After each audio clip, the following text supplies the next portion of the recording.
Selamat pagi nakku, bertemu kembali pada pembelajaran matematika. Dalam hal ini kita mempelajari tentang menentukan koordinat bayangan hasil pencerminan dari X, Y. Jadi suatu titik bisa dicerminkan terhadap banyak hal, bisa garis, bisa juga titik lain. Sifat pencerminan sudah kita pelajari pada pertemuan yang lalu ya. Hari ini kita menentukan hasil pencerminannya. Jadi kalau ada titik P, X, Y dicerminkan, maka akan menghasilkan bayangan P. Iya, menghasilkan bayangan P boleh ditulis dengan P aksen. Jadi bayangan P itu adalah P aksen. Pencerminan ini ada Y sama dengan X, sebenarnya boleh diganti dengan sumbu X, sumbu Y, ini bisa berubah-ubah ya. Di sini Bu bikin M di sini adalah mirror. Mirror itu artinya kaca, cermin. Jadi boleh di sini pakai M atau boleh nanti pakai simbol yang lain sesuai dengan buku atau rumus yang kita pelajari ya. Jadi bukan hanya harus M di sini, bisa ya nakku? Oke, biasanya soal akan berkaitan tentang titik. Jika mencerminkan suatu bangun, maka yang dicerminkan adalah titik-titik sudutnya. Ingat ini. Jadi kalaupun nanti bangunnya segi 4 atau bangunnya bangun segitiga atau bangun-bangun lainnya, maka sebenarnya yang dicerminkan itu adalah titik sudutnya. Bisa ya nakku? Apa saja rumus yang kita temui? Ini nakku.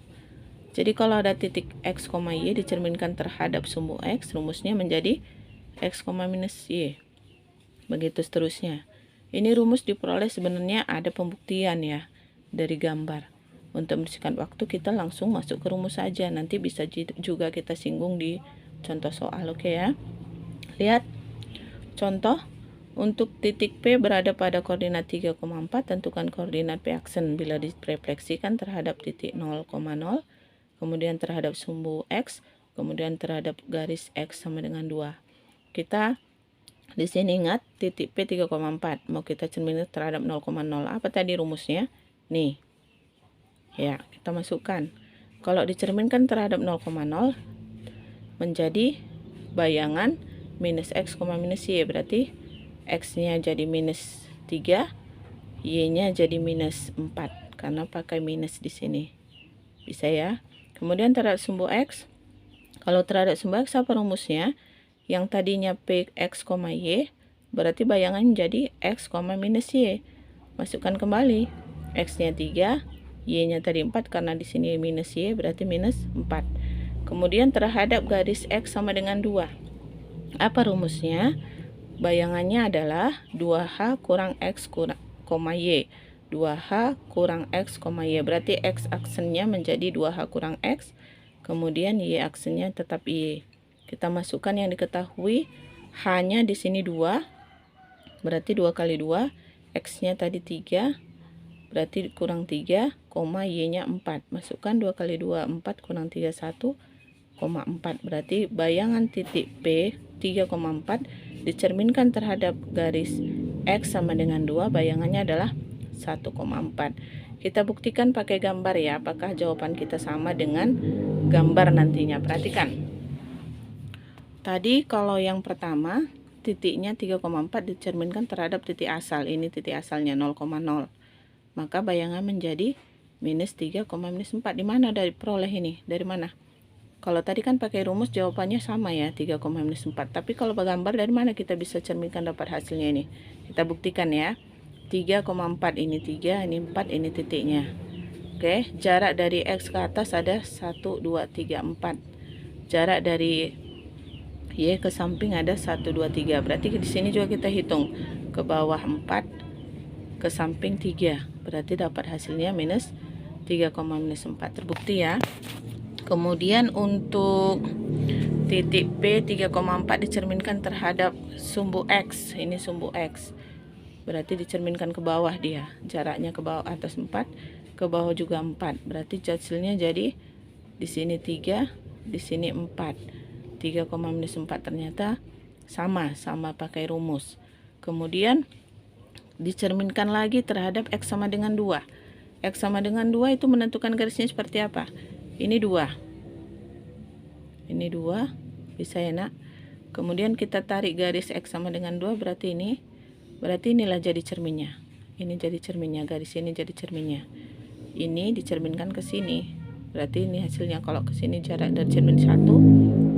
Ya, di sini juga 1. Jarak dari bawah ke atas 4, berarti sini juga 4 ya. Berarti hasilnya bisa dapat 1,4. Ternyata terbukti rumus pencerminannya benar setelah kita gambar juga ya. Lihat nomor 2. Jika diketahui bayangan sebuah titik A aksen 3,-1, kemudian mau dicerminkan terhadap Y sama dengan X, tentukan posisi titik awalnya. Jadi ada bayangan hasil titik A 3,-1.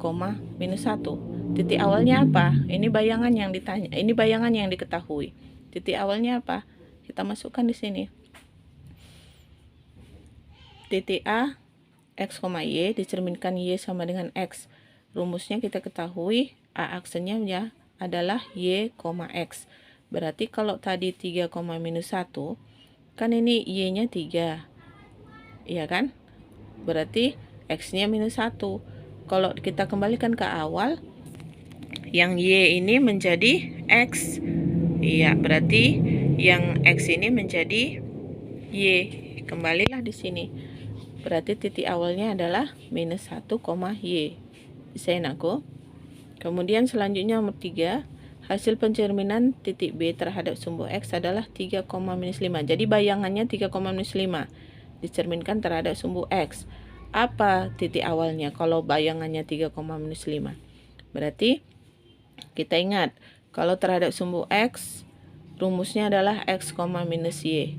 Berarti di sini X-nya tetap 3, minus Y-nya, berarti yang ditanya Y kan, kalau dia titik awalnya, X-nya tetap 3, Y-nya berapa? Ternyata bayangannya -5, Y-nya adalah 5, berarti minus Y sama dengan -5, Y-nya dapat 5, berarti titik awalnya adalah 3,5. Selanjutnya, nomor 4, sebuah segi 4. Nah, ini adalah bangun ya, mau dicerminkan terhadap Y sama dengan 2. Ini titik koordinatnya. Apa bayangannya? Kita kembalikan ke yang diketahui. Yang diketahui adalah pencerminan terhadap Y sama dengan 2. Kemudian ini titiknya yang diketahui. Ingat, kalau pencerminan terhadap Y sama dengan H, H ini boleh diganti apa saja. Di soal kita di sini 2, maka rumusnya adalah X, 2H kurang Y. 2H kurang Y. Tadi kalau titik J 2,2 berarti jadi 2,2 kali H-nya kan 2 ya. Ini berarti 2 kali 2 kurang 2. 2,4 kurang 2, dapatlah J aksennya 2,2. Selanjutnya di sini ada PX, Y. Di sini tadi udah kita ketahui kalau dicerminkan terhadap sumbu terhadap garis Y sama dengan H, aksilnya adalah P aksen X, 2H kurang Y. Berarti K 7,4 menjadi apa? Iya, 7,2 kali 2 kurang 4. 2 kali 2 itu 4, kurang 4 adalah 0. Berarti bayangannya 7,0. Begitu juga dengan garis titik L, dicerminkan terhadap garis Y sama dengan 2. Begitu juga terhadap titik M, dicerminkan terhadap garis Y sama dengan 2. Bisa aku? Oke. Selanjutnya nomor 5. Jadi kalau tadi bangun, ditentukan titiknya, ditanya bayangannya. Sekarang kebalikannya. Ada bayangan suatu titik pada bangun segitiga, yang ditanya titik awal segitiganya. Kita perhatikan. Sama prosesnya sama titik yang tadi hanya 1. Di sini ada 3. Sama caranya aku. Tadi kalau dicerminkan terhadap Y, garis Y sama dengan minus X, maka rumusnya yang tadinya X, Y menjadi minus X, Y. Jadi kalau ada titik bayangannya 0,0, berarti titik awal 0 ini apa? 0. Karena minus X sama dengan 0, X-nya tetap 0. Y 0 juga, berarti titik awal dari A adalah 0,0. Kemudian kalau hasil pencerminan tadi B adalah -1, -1, berarti titik B-nya apa saja? Minus X sama dengan -1, X sama dengan 1. Minus Y sama dengan -1, Y sama dengan 1. Berarti titik awalnya adalah 1,1. Begitu juga di C. Kalau tadi bayangannya 1,-1, berarti minus X sama dengan 1, X-nya -1, minus Y sama dengan minus 1, Y-nya sama dengan 1, berarti C-nya, bukan bayangan ini ya nak, ya ini C-nya, titik awalnya adalah minus 1,1. Selanjutnya ke contoh nomor 6. Persamaan garis Y sama dengan 2X tambah 5 dicerminkan terhadap garis X sama dengan 3. Tentukan persamaan dari bayangan. Jadi kalau tadi bangunnya yang dicerminkan, sekarang garisnya. Ada persamaan garis ditentukan di sini. Y sama dengan 2X tambah 5 dicerminkan terhadap garis X sama dengan 3. Apa rumusnya? Oke, kembali. Kalau pakai X sama dengan H, rumusnya itu 2H kurang X, Y. Berarti di sini hanya 3, kita gantilah aksennya menjadi 2 kali 3 kurang X, Y. Berarti dapat 6 kurang X, Y. Berarti X aksennya, bayangan X adalah 6 kurang X, bayangan Y adalah Y. Bisa ya? Tadi persamaan garisnya apa? Y sama dengan 2X tambah 5. Karena kita disuruh mencari bayangan Y, berarti X yang kita pakai adalah X bayangannya. Apa X bayangannya? 6 kurang X, berarti 6 kurang X, masukkan ke sini, tambah 5, kalikan ke dalam, 2 kali 6 12 kurang 2 kali X 2X tambah 5, ini konstan disederhanakan jadi 17. Berarti bayangan untuk Y sama dengan 2X tambah 5 adalah, iya, di sini dapat minus 2X tambah 17. Oke anakku, inilah materi yang bisa Ibu sampaikan. Dipahami, dipelajari, bisa juga melihat sumber yang lain. Ini tugas kita. Dikerjakan karena ini sebagai pembuktian tanggung jawabmu. Terima kasih, sampai bertemu pada pertemuan berikutnya.